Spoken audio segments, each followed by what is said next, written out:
Just a short time ago, ERCOT announced it wants Texans to cut down on their power use until 9 o'clock tonight, as the heat impacts your electric bills in more ways than one. Part of your bill goes towards maintaining power plants and big transmission lines. And the KVUE Defenders found when they quit working unexpectedly, it can cost us all. Here's investigative reporter Erica Proffer.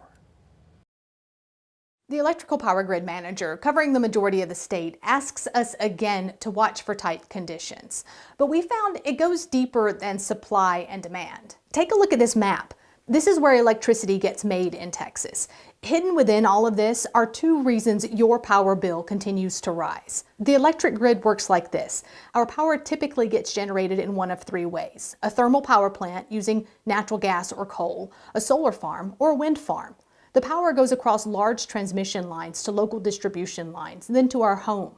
For most of Texas, this is managed by the Electric Reliability Council of Texas, or ERCOT. The KVUE Defenders dug through ERCOT's records and found some of these power generators had unplanned outages this summer. In mid-August, more than 11,000 megawatts at thermal plants across Texas stopped working. More than 7,000 megawatts from wind turbines and solar panels out. For context, that's enough power to cover more than a fifth of our peak energy demand. Meanwhile, temperatures remained in triple digits and demand stayed high.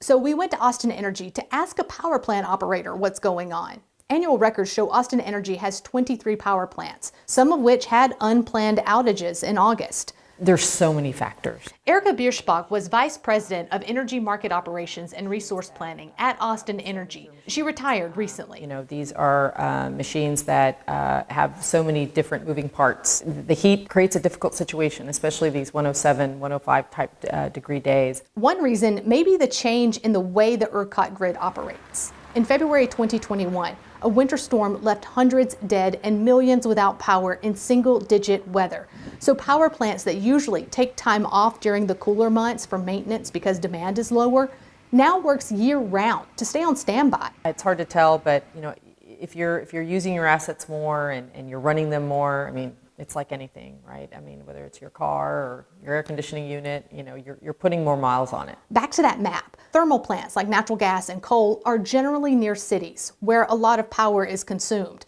When they go down or can't produce enough, ERCOT records show wind and solar farms out in West Texas and along the coast help keep the power grid going. And we found some of those farms, that potential for power, sometimes gets stopped, even during high demand. Even with unplanned outages, ERCOT will tell some of these farms to stop producing, turn off.